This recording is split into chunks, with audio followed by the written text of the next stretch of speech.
we are going to have an opportunity for a sheriff sit-down conversation here presented by our great friends at our community credit union and Jail Chief Hanson. Kevin Hanson's in studio with us this morning. Good morning, sir. Good morning. How are you? Good morning. Thanks for coming in. And one thing that we will continue to kind of talk and go through is this upcoming proposition for local sales tax and use tax for criminal justice purposes. It will be on the August primary ballot for folks throughout Mason County. If approved, this proposition would authorize Mason County to impose an additional sales and use tax of 0.3%, split between the county at 60% and the city of Shelton at 40%, as required by state law. This full piece of documentation is out and about for folks to peruse as well now? Yes, it is. Yeah, the county put it out. We've been talking about this here on the morning show and during the sheriff's sit-down for a couple weeks now, and in the new pieces that we have, it's got a longer and more detailed breakout of where the expected revenues of $1.3 million annually will go to, and a lot of it will be for corrections deputies, adding 6 full-time employees. But one thing that you just mentioned right when you sat down were some conversations about the proposed new court facilities at the old Olsen Furniture, and that's part of this as well. Talk to us a little bit about where we're at on that. So we all know that district court is in the old courthouse there, and then they're like they've completely outgrown the place. I mean, they got offices and hallways, and it's just it needs help and it needs more space. So the county last year bought Olsen's Furniture building down the road here, and we've been working with Frank Pinter and the county people to develop a plan to move district court out of the old courthouse down into the Olsen's Furniture building. So we've been meeting with architects. It's the same architect that we hired to do the jail feasibility study. Okay.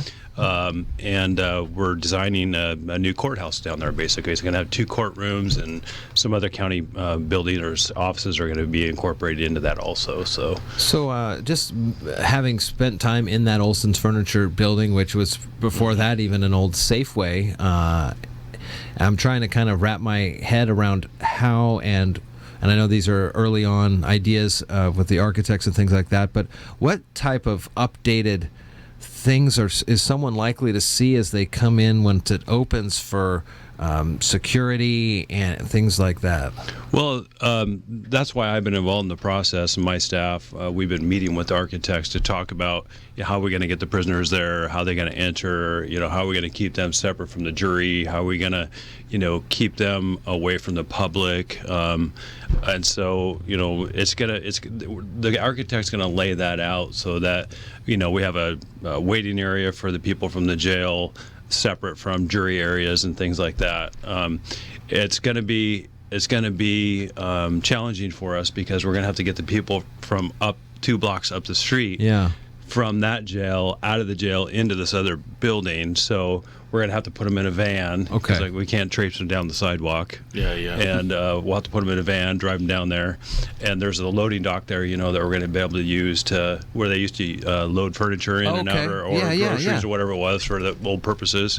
And, that'll be our loading dock. Basically, we'll pull up there. We're going to make a secure Sally so that, keep the public away from it or out of it, and keep the inmates away from the public and keep them contained. Is it moving the courtroom, like expanding them, or moving them out of that building entirely where they are now? It's actually moving them out. They're gonna make 2 brand new courtrooms down there, and a jury room and a judge's chamber, and so it's a full blown thing. So how will that help you as a jail chief to have better facilities for district court? Well, it's just going to expand district court's opportunities to service more people.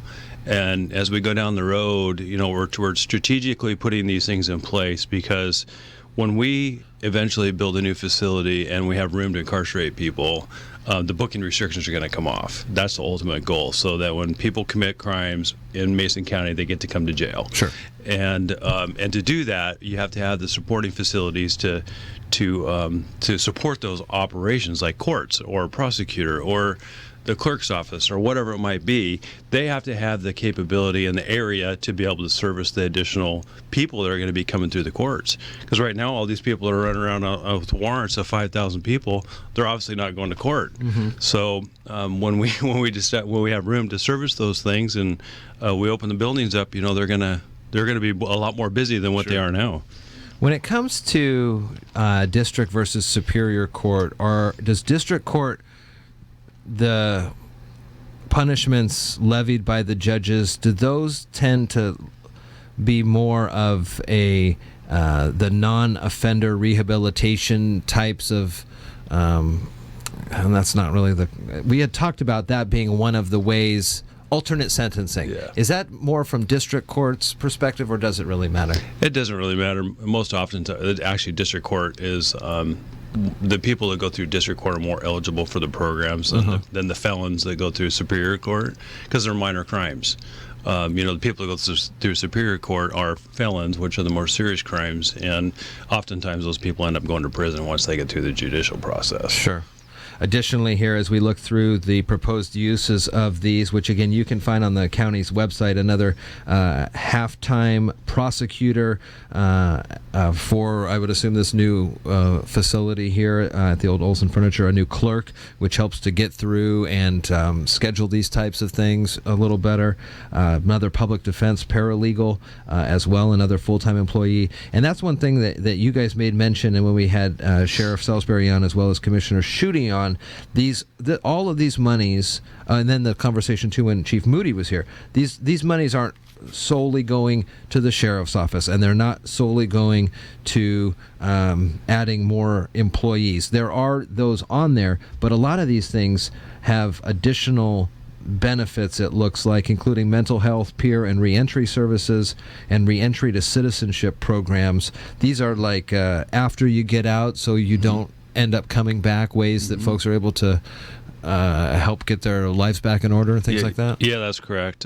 Some of the services that we anticipate being provided through the new money is like the peer counseling. So when an inmate gets out of jail, we're not just throwing them on the sidewalk with their bag of goodies that they came in with and then pouring down rain or in the snow. Sure. They're going to help them find housing. They're going to help them, get down to the pharmacy to get their prescriptions refilled. They're going to, kind of try to help them get back on the right track. And so part of that money is going to be used for that too, to try to help keep people from coming back to jail. When those things are available, are you familiar with the decrease in the recidivism? Like if somebody is given the opportunity to find those prescription medications or find housing within the first 48 hours of being released, how does that help their path moving forward? Well, I don't have the data in front of me, but I can tell you from experience that if people have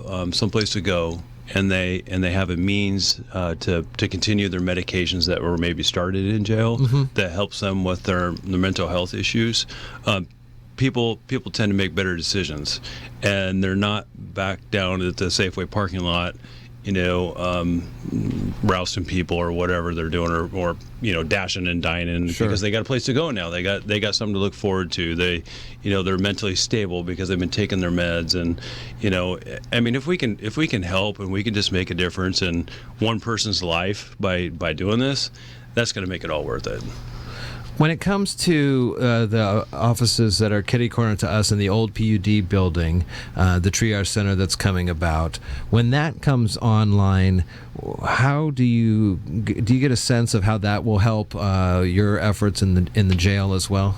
Yeah, what we're hoping is a lot of these people that are arrested that the police officers really have nowhere to take because they don't fall into the realm of being gravely disabled or an imminent threat to themselves or others, which is the criteria used to voluntarily commit somebody to a mental health treatment.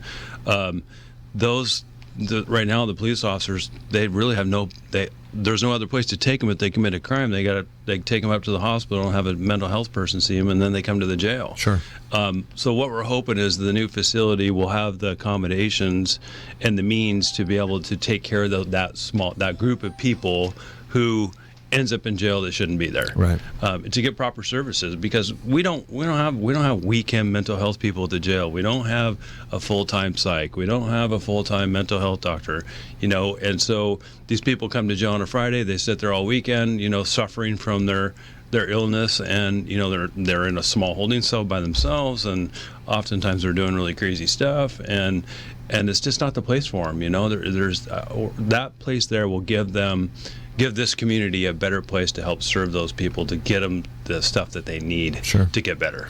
Again, you'll see this on your August primary election ballot. So another great reason to vote in the upcoming primary election. As a addition to that, we'll have races that will move folks on to the general election in November. But this local sales and use tax for criminal justice purposes, the proposition is on the county website. You can read fully what is a public safety sales tax, why do we need it, as well as the proposed use of public safety sales tax revenue, which they're thinking would increase about $1.3 million for the county, and then $800,000 for the city. So a fair amount of money to go towards this for both of the entities here, including the incorporated city. Yep. And the important thing to remember is that this is not a property tax. It's not based upon the value of your home. It's about sales. It's a sales. So people come and buying stuff in Mason County from out of county,